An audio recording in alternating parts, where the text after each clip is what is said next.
Good morning. Today is March 27th, 2024. And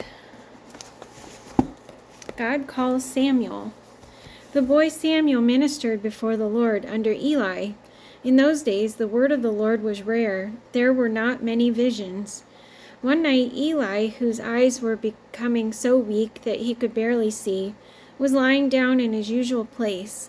The lamp of God had not yet gone out, and Samuel was lying down in the temple of the Lord, where the ark of God was. Then the Lord called Samuel. Samuel answered him, "Here I am." And he ran to Eli and said, "Here I am, you called me." But Eli said, "I did not call. Go back and lie down." So he went and lay down. Again the Lord called, "Samuel." And Samuel got up and went to Eli and said, "Here I am, you called me." "My son," Eli said, "I did not call. Go back and lie down." Now Samuel did not yet know the Lord. The word of the Lord had not yet been revealed to him. The Lord called Samuel a third time, and Samuel got up and went to Eli and said, "Here I am, you called me." Then Eli realized that the Lord was calling the boy. So Eli told Samuel, "Go and lie down, and if he calls you, say, 'Speak, Lord, for your servant is listening.'" So Samuel went and lay down in his place. The Lord came and stood there, calling as at the other times, "Samuel, Samuel." Then Samuel said, "Speak, for your servant is listening." And the Lord said to Samuel, "See, I am about to do something in Israel that will make the ears of everyone who hears it tingle. At that time I will carry out against Eli everything I spoke against his family, from beginning to end. For I told him that I would judge his family forever, because of the sin he knew about. His sons made themselves contemptible, and he failed to restrain them. Therefore I swore to the house of Eli, the guilt of Eli's house will never be atoned for by sacrifice or offering." Samuel lay down until morning and then opened the doors of the house of the Lord.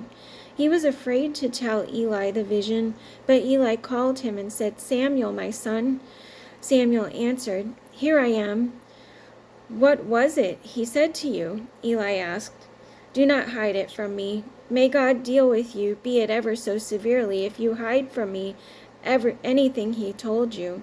So Samuel told him everything, hiding nothing from him. Then Eli said, "He is the Lord. Let him do what is good in his eyes." The Lord was with Samuel as he grew up, and he let none of his words fall to the ground. And all Israel, from Dan to Beersheba, recognized that Samuel was attested as a prophet of the Lord. The Lord continued to appear at Shiloh, and there he revealed himself to Samuel through his word. And Samuel's word came to all Israel. Now the Israelites went out to fight against the Philistines. The Israelites camped at Ebenezer, and the Philistines at Aphek. The Philistines deployed their forces to meet Israel, and as the battle spread, Israel was defeated by the Philistines, who killed about 4,000 of them on the battlefield. When the soldiers returned to camp, the elders of Israel asked, "Why did the Lord bring defeat upon us today before the Philistines? Let us bring the ark of the Lord's covenant from Shiloh, so that it may go with us and save us from the hand of our enemies." So the people sent men to Shiloh, and they brought back the ark of the covenant of the Lord Almighty, who is enthroned between the cherubim. And Eli's two sons, Hophni and Phinehas, were there with the ark of the covenant of God. When the ark of the Lord's covenant came into the camp, all Israel raised such a great shout that the ground shook. Hearing the uproar, the Philistines asked, "What's all this shouting in the Hebrew camp?" When they learned that the ark of the Lord had come into the camp, the Philistines were afraid. "A god has come into the camp," they said. "We're in trouble. Nothing like this has happened before. Woe to us! Who will deliver us from the hand of these mighty gods? They are the gods who struck the Egyptians with all kinds of plagues in the desert. "Be strong, Philistines. Be men, or you will be subject to the Hebrews as they have been to you. Be men and fight." So the Philistines fought, and the Israelites were defeated, and every man fled to his tent. The slaughter was very great. Israel lost 30,000 foot soldiers. The ark of God was captured, and Eli's 2 sons, Hophni and Phinehas, died. That same day, a Benjamite ran from the battle line and went to Shiloh, his clothes torn and dust on his head. When he arrived, there was Eli sitting on his chair by the side of the road, watching, because his heart feared for the ark of God. When the man entered the town and told what had happened, the whole town sent up a cry. Eli heard the outcry and asked, "What is the meaning of this uproar?" The man hurried over to Eli, who was 98 years old, and whose eyes were set so they could not see. He told Eli, "I have just come from the battle line. I fled from it this very day." Eli asked, "What happened, my son?" The man who brought the news replied, "Israel fled before the Philistines, and the army has suffered heavy losses. Also your 2 sons, Hophni and Phinehas, are dead, and the ark of God has been captured." When he mentioned the ark of God, Eli fell backward off his chair by the side of the gate. His neck was broken, and he died, for he was an old man and heavy, and he had led Israel 40 years. His daughter-in-law, the wife of Phinehas, was pregnant and near the time of delivery. When she heard the news that the ark of God had been captured, and that her father-in-law and her husband were dead, she went into labor and gave birth, but was overcome by her labor pains. As she was dying, the women attending her said, "Don't despair, you have given birth to a son." But she did not respond or pay attention. She named the boy Ichabod, saying, "The glory has departed from Israel," because of the capture of the ark of God and the deaths of her father-in-law and her husband. She said, "The glory has departed from Israel, for the ark of God has been captured." After the Philistines had captured the ark of God, they took it from Ebenezer to Ashdod. Then they carried the ark into Dagon's temple and set it beside Dagon. When the people of Ashdod rose early the next day, there was Dagon, fallen on his face on the ground before the ark of the Lord. They took Dagon and put him back in his place, but the following morning when they rose, there was Dagon, fallen on his face on the ground before the ark of the Lord. His head and hands had been broken off and were lying on the threshold. Only his body remained. That is why to this day neither the priests of Dagon nor any others who enter Dagon's temple at Ashdod step on the threshold. The Lord's hand was heavy upon the people of Ashdod and its vicinity. He brought devastation upon them and afflicted them with tumors. When the men of Ashdod saw what was happening, they said, "The ark of the God of Israel must not stay here with us, because his hand is heavy upon us and upon Dagon our God." So they called together all the rulers of the Philistines and asked them, "What shall we do with the ark of the God of Israel?" They answered, "Have the ark of God, the God of Israel, moved to Gath." So they moved the ark of the God of Israel. But after they had moved it, the Lord's hand was against that city, throwing it into a great panic. He afflicted the people of the city, both young and old, with an outbreak of tumors. So they sent the ark of God to Ekron. As the ark of God was entering Ekron, the people of Ekron cried out, "They have brought the ark of the God of Israel around to us to kill us and our people." So they called together all the rulers of the Philistines and said, "Send the ark of the God of Israel away. Let it go back to its own place, or it will kill us and our people." For death had filled the city with panic. God's hand was very heavy upon it. Those who did not die were afflicted with tumors, and the outcry of the city went up to heaven.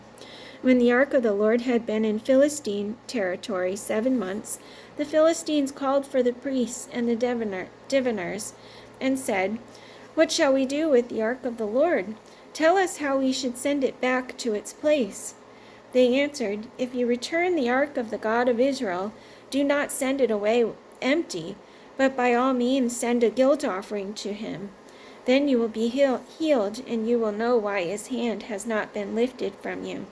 The Philistines asked, "What guilt offering should we send to him?" They replied, 5 gold tumors and 5 gold rats, according to the number of Philistine rulers, because the same plague has struck both you and your rulers. Make models of the tumors and of the rats that are destroying the country, and pay honor to Israel's God. Perhaps he will lift his hand from you and your gods and your land. Why do you harden your hearts as the Egyptians and Pharaoh did? When he treated them harshly, did they not send the Israelites out so they could go on their way? Now then, get a new cart ready with 2 cows that have calved and have never been yoked. Hitch the cows to the cart, but take their calves away and pen them up. Take the ark of the Lord and put it on the cart, and in a chest beside it put the gold objects you are sending back to him as a guilt offering. Send it on its way, but keep watching it. If it goes up to its own territory toward Beth Shemesh, then the Lord has brought this great disaster on us. But if it does not, then we will know that it was not his hand that struck us, and that it happened to us by chance." So they did this. They took 2 such cows and hitched them to the cart, and penned up their calves. They placed the ark of the Lord on the cart, and along with it the chest containing the gold rats and the models of the tumors. Then the cows went straight up toward Beth Shemesh, keeping on the road and lowing all the way. They did not turn to the right or to the left. The rulers of the Philistines followed them as far as the border of Beth Shemesh. Now the people of Beth Shemesh were harvesting their wheat in the valley, and when they looked up and saw the ark, they rejoiced at the sight. The cart came to the field of Joshua of Beth Shemesh, and there it stopped beside a large rock. The people chopped up the wood of the cart and sacrificed the cows as a burnt offering to the Lord. The Levites took down the ark of the Lord together with the chest containing the gold objects, and placed them on the large rock. On that day the people of Beth Shemesh offered burnt offerings and made sacrifices to the Lord. The 5 rulers of the Philistines saw all this, and then returned that same day to Ekron. Those are the gold tumors the Philistines sent as a guilt offering to the Lord, 1 each for Ashdod, Gaza, Ashkelon, Gath, and Ekron. And the number of the gold rats was according to the number of Philistine towns belonging to the 5 rulers, the fortified towns with their country villages. The large rock on which they set the ark of the Lord is a witness to this day in the field of Joshua of Beth Shemesh. But God struck down some of the men of Beth Shemesh, putting 70 of them to death, because they had looked into the ark of the Lord. The people mourned because of the heavy blow the Lord had dealt them.